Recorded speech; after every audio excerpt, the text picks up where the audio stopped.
მოგესალმებით კიდევ ერთხელ თქვენ უყურებთ კურიერს 9 საათზე. დაუსწრებლად წინასწარი პატიმრობა სწორედ ამას ითხოვს ბრალდების მხარე ყოფილი მთავარი პროკურორისთვის. ოთარ ფარცხალაძის აღკვეთ ღონისძიებაზე სასამართლომ დღეს უნდა იმსჯელოს. პარალელურად რომანოვების გვარზე გადასული უკვე რუსეთის მოქალაქე ფარცხალაძე მალე წითელ ცირკულარში ჩაჯდება და მასზე საერთაშორისო ძებნა გამოცხადდება. ფარცხალაძე საგამოძიებო უწყებამ ლევან ჯანგველაძის მკვლელობის ორგანიზატორად გუშინ დაასახელა. უწყების მტკიცებით სწორედ ის ხელმძღვანელობდა ორგანიზებულ ჯგუფს, რომელმაც ბიზნესმენი შეკვეთითა და ანგარებით მკვლელობა ჩაიდინა. შეგახსენებთ, უშუალოდ მკვლელობისთვის უვადო პატიმრობა უკვე მისჯილი აქვს ყოფილ სპეცრაზმელს გელა უძილაურს, საქმეში ფიგურირებს კიდევ რამდენიმე პირი.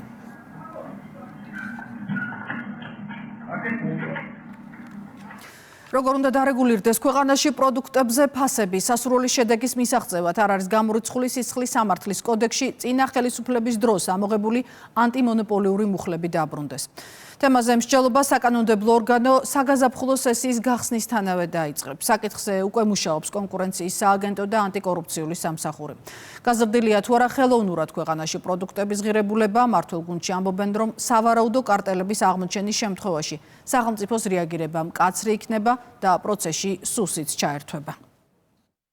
ანტიმონოპოლიური კანონმდებლობა არსებობს სწორედ იმიტომ, რომ მოხდეს სახელმწიფოს მხრიდან შესაბამისი ინტერვენცია ფასების თვალსაზრისით, თუ კი აშკარაა, რომ დადგენილი ბაზარზე ფასი არის ხელოვნურად გაზრდილი, არის ზემოგებებზე საუბარი და ერთი და იგივე ფირმის ქსელში არსებულ სუპერმარკეტში არ შეიძლება ევროპაში ღირდეს სამჯერ უფრო იაფი, ერთი და იგივე პროდუქტი, ხოლო საქართველოში სამჯერ უფრო ძვირი. შესაბამისად, პრემიერის ინიციატივა არის მისასალმებელი. საქართველოს პარლამენტში შეიქმნება აუცილებლად დროებით საგამოძიებო კომისია. ის რომ ჩვენს ქვეყანაში ფასები პროდუქტებზე არის კოლოსალურად გაზრდილი და როგორც არასდროს ისეთი ფასები არის, ეს არ არის ახალი და ჩვენ საზოგადოებას ეს ძალიან აწუხებს, შესაბამისად ძალიან მტკივნეულად იღებს ამ პრობლემას, თუმცა ამის მიღმა არის ძალიან ბევრი საკითხი, რომელიც აწუხებს ჩვენს მოსახლეობას, ფასების აწვავზე, ფასები დიზელზე, ძალიან ბევრი საკითხი, რომელიც ეკონომიკურ ჭრილში ჩვენ ძალიან მნიშვნელოვანია რომ განვიხილოთ. ამიტომ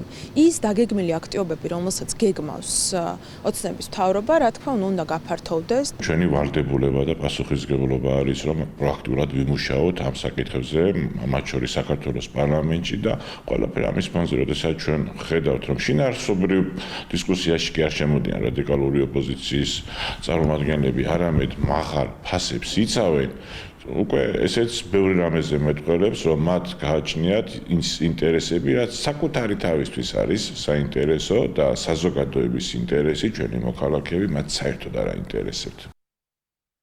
ამერიკის შეერთებული შტატების პრეზიდენტი აცხადებს, რომ ძალიან გაბრაზდა მას შემდეგ, რაც რუსეთის პრეზიდენტმა ნოვგოროდში საკუთარ რეზიდენციაზე უკრაინული დრონების იერიშების შესახებ მოუღვა.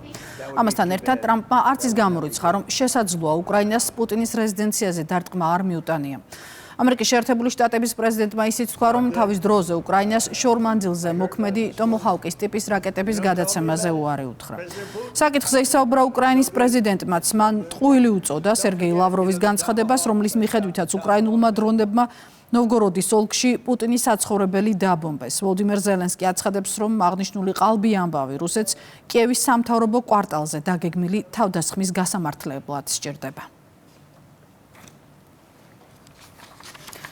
ამერიკის პრეზიდენტის მარ-ა-ლაგოს რეზიდენციაში კი ტრამპი ნეთანიაჰუს შეხვდა. ამერიკისა და ისრაელის პირველმა პირებმა ღაზის სექტორში არსებულ ვითარებაზე, სირიის ახალ მთავრობასთან ურთიერთობებზე, ირანის გადაიარაღებასა და ლიბანში ჰეზბოლას როლზე ისაუბრეს. შეხვედრის შემდეგ ტრამპმა განაცხადა, რომ ჰამას განიარაღებისთვის ძალიან მცირე დრო ექნება. წინააღმდეგ შემთხვევაში 59 ქვეყანა მზადაა ტერორისტული დაჯგუფება გაანადგუროს. ეკოთის უღელტეხილზე ახალი ინფრასტრუქტურულით სარგებლობა რამდენიმე საათში უკვე შესაძლებელი იქნება. ჩუმათელეთი ხევის 12 კილომეტრიანი მონაკვეთი ოფიციალურად გუშინ დღის ბოლოს გაიხსნა. შედეგად თბილისიდან გურის მიმართულებით გადაადგილება 4-ზოლიანი ჩქაროსნული მაგისტრალით შეუფერხებლადაა შესაძლებელი. უდიდესი სატრანზიტო მნიშვნელობის მქონე აღმოსავლეთ-დასავლეთის ავტობანი საბოლოოდ დასრულებულად კიდევ ერთი გურის მონაკვეთის გახსნის შემდეგ გამოცხადდება. დღეს ჩვენ გვაქვს საერთაშორისო დონის მაგისტრალი, რომელიც უკვე ხვალ საღამოდან სრულად მოემსახურება ჩვენს მოსახლეობას, სტუმრებს, ტურისტებს, ტრანზიტულ ტვირთებს.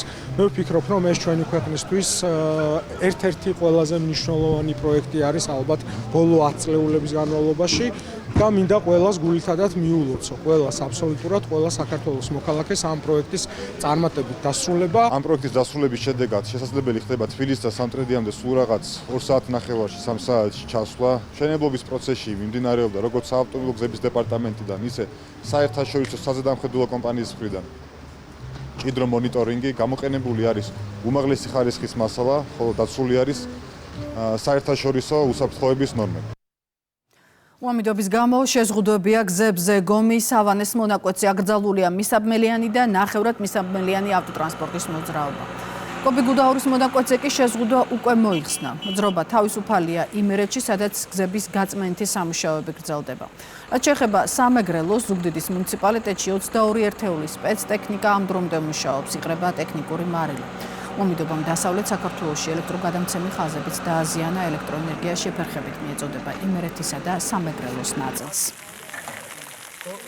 უხმან ალექმა სამეგრელოში დააზიანა ინფრასტრუქტურა, გარკვეულ სოფლებს არ მიეწოდება ელექტროენერგია, თუმცა რეგიონებიდან მობილიზებულია სხვადასხვა ჯგუფები, რომლებიც ახორციელებენ ამ დრომდე სამუშაოებს და უახლოეს დღეებში ვფიქრობთ, რომ აღვადგინოთ ელექტროენერგია.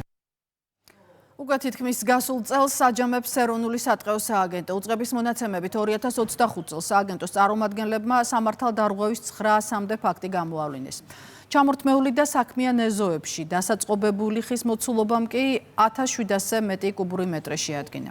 ეროვნული სატყეო სააგენტოში განმარტავენ, რომ მიმდინარე წელს ხე-ტყის უკანონო მოპოვებისა და ტრანსპორტირების ფაქტებზე კანონმდებლობა გამკაცრდა და მოსახლეობას უკანონო ქმედების ჩადენისგან თავის შეკავებას ურჩევენ. გამოვლენის სამართალდარღვევებს შორისაა ფაქტები, რომლებიც შეიცავენ სისხლის სამართლის დანაშაულის ნიშნებს. კანონდარღვევის გამოვლენის მიზნით მონიტორინგს პატრულირებასთან ერთად თანამედროვე ტექნოლოგიებითაც ვახორციელებთ. მიმდინარე წელს ხე-ტყის უკანონო მოპოვებისა და ტრანსპორტირების ფაქტებზე კანონმდებლობა გამკაცრდა. მუშაობას ამ მიმართულებით მომავალშიც აქტიურად გავაგრძელებთ. რუსთავი 2-ის კულინარიული გადაცემა შეფების ლიგა ნაციონალური ბრენდების რიგით 25 დაჯილდოების ერთ-ერთი გამარჯვებული გახდა.